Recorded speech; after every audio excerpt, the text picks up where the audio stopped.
Lewis Hamilton just said something that could blow up the entire 2026 era of Formula One. After driving the brand new Ferrari in Bahrain, he revealed that these cars can suddenly lose electrical power at over 350 km per hour. His words? Dangerous, frustrating, and closer to a junior category than the pinnacle of motorsport. We are talking about massive speed differences between cars on the same straight, hard tires that feel like ice in slow corners, an energy system so restrictive that drivers cannot even attack freely without risking total power loss. This is not a rumor.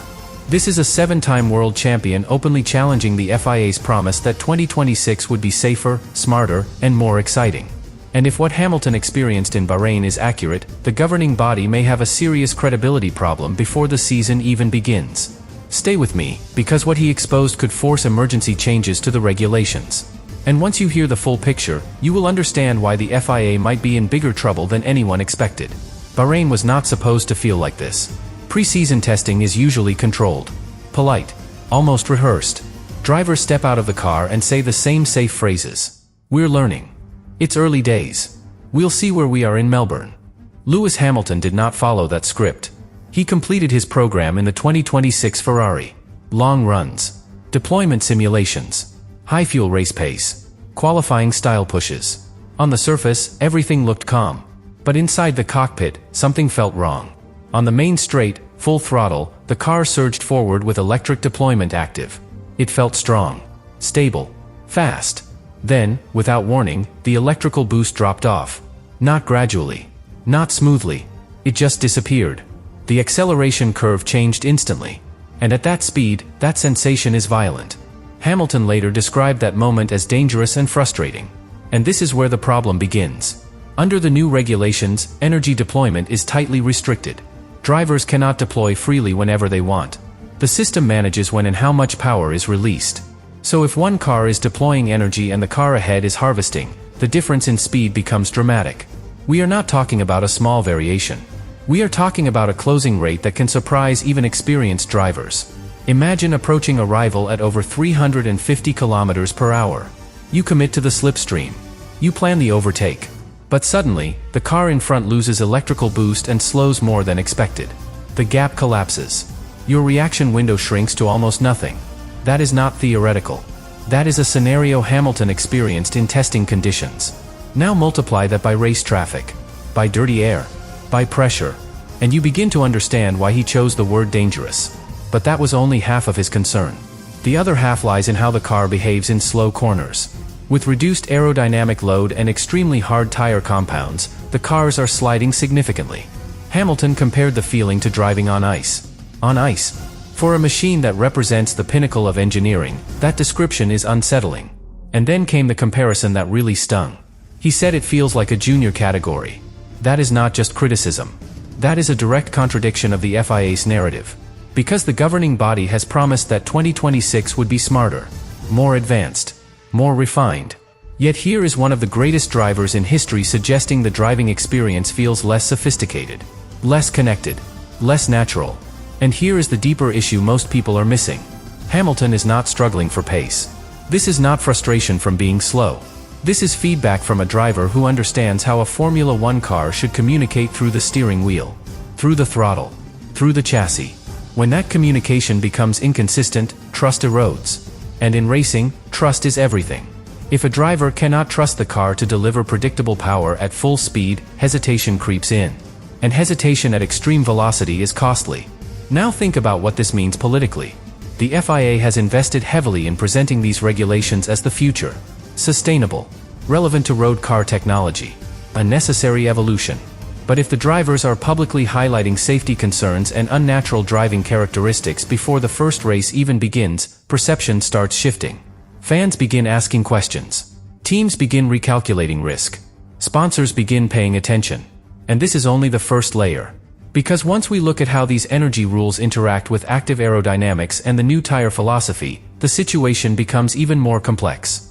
And that complexity may be exactly what Hamilton was quietly pointing toward in Bahrain. Now let's connect the pieces. Because Hamilton was not only talking about power drop on the straight. He was pointing at a chain reaction. Energy deployment is limited. That means drivers must constantly think about when to attack and when to conserve. Even in qualifying simulations, there are moments where you lift and coast just to recharge. That alone changes the rhythm of a lap. You are not simply pushing to the limit. You are calculating, managing, planning several corners ahead. And when that mental load increases, instinct decreases. Hamilton has always relied on feel, on flow, on building momentum through a sequence of corners. But in Bahrain, that flow was interrupted by battery logic. Deploy here, harvest there. Do not exceed this threshold. Protect the system. That turns a racing driver into an energy manager. And this is where active aerodynamics enter the picture.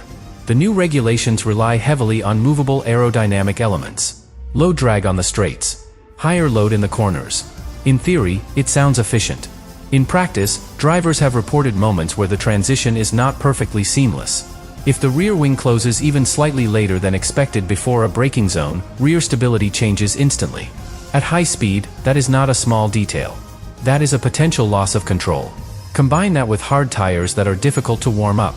Tires described by drivers as extremely stiff, with a very narrow operating window. That means early laps are unpredictable. Grip is inconsistent. Confidence builds slowly. Now imagine entering turn 1 after a long straight. Your battery just ended deployment. The car behind is still deploying. Your tires are not fully in the window. And the aero balance is transitioning. All of this happens in seconds. That is the environment Hamilton experienced in Bahrain. And this is why his comments feel heavier than a simple complaint. Because he is describing layers of complexity stacking on top of each other. Energy management, aero transitions, hard compound behavior, reduced downforce in specific configurations. Individually, each system may function as designed. Together, they create unpredictability. And unpredictability at over 300 km per hour is not entertainment. It is risk. The FIA argues that teams will optimize software mapping. That deployment curves will become smoother. That drivers will adapt. They say this is evolution. And evolution is uncomfortable. But here is the uncomfortable truth. When drivers from different teams start echoing similar concerns, it stops looking like adaptation resistance. It starts looking systemic. Hamilton did not shout. He did not dramatize. He described. Calmly. Precisely. And that precision makes his warning harder to dismiss. Because he is not asking for nostalgia. He is not rejecting hybrid technology. He is questioning execution. And execution is everything in Formula One. If the power delivery feels artificial, if the grip feels reduced, if the speed differentials feel extreme, then the spectacle the FIA is promising may not match the reality drivers are feeling. And that is where credibility becomes fragile. Because 2026 is not a small update. It is a complete reset. New chassis philosophy. New energy split. New aerodynamic logic. A new identity for the sport. If that identity begins under a cloud of safety concerns and authenticity doubts, the first races will carry enormous pressure. And here is what makes this even more explosive. Hamilton is entering this era with Ferrari, the most visible team in Formula One. Every word he says carries global attention. Every hesitation becomes headline material. So when he signals discomfort, it does not stay inside the paddock. It travels worldwide. And the FIA knows that perception can shape an era before it even begins. The question now is simple. Will adjustments be made quietly before the first race? Or will the sport push forward and hope performance gains silence the critics? Because if the first Grand Prix of 2026 delivers chaotic speed differentials or visible instability, the narrative Hamilton hinted at in Bahrain will explode. And once that happens, it will not just be about technical regulations. It will be about whether the governing body truly listened when its most experienced champion tried to warn them. But here is where the situation becomes even more uncomfortable for the FIA. Because this is no longer just about how the car feels. It is about what kind of racing we are about to see. Under the new 2026 structure, overtaking is heavily influenced by what is now called manual override mode. It replaces the traditional drag reduction system. In theory, it gives drivers more strategic control. In reality, the activation windows are tightly defined by software logic. Energy release points are predetermined. Teams already know, days before the race, where deployment will likely happen. That removes spontaneity. And Hamilton understands something crucial about Formula One. Unpredictability creates legends. Moments where a driver improvises. Where instinct overrides calculation. If overtakes become scripted energy exchanges on predefined straights, the spectacle risks feeling artificial. Almost mechanical. And that is exactly what some drivers fear. Races turning into strategic battery duels. Save here. Deploy there. Defend only in this zone. Attack only in that one. Hamilton has lived through different regulatory cycles. Naturally aspirated engines, early hybrids, ground effect return. Each era had complexity, but rarely did drivers feel so constrained in when they could fight. Now consider the psychological layer. If you know that deploying too early compromises your next straight, if defending too aggressively drains energy needed later, drivers may hesitate. They may avoid wheel-to-wheel battles outside optimal zones. Not because they lack courage, but because the system penalizes improvisation. That is a philosophical shift. And it explains why some in the paddock whisper that the sport risks becoming overly engineered. Not by teams, but by regulation structure. The FIA maintains that this energy discipline is necessary. Road relevance, efficiency targets, manufacturer alignment, all valid objectives. But Formula One is not only a technology platform. It is a human competition. And when drivers feel reduced to operators executing energy scripts, tension builds. Hamilton's tone in Bahrain was not rebellious. It was reflective, measured, almost analytical. But beneath that calm delivery was a clear message. The balance may have tilted too far toward controlled efficiency, too far from organic racing. Now add another dimension: public perception. When Hamilton says something feels dangerous and closer to a junior category, fans listen. Not casually, seriously, because he has nothing left to prove. No marketing angle to push. He has experienced dominant machinery. He has experienced adversity. His credibility is rooted in experience. If he questions the feel and safety of the new era, it plants doubt before the first race even begins. And doubt is powerful, especially in a sport built on precision.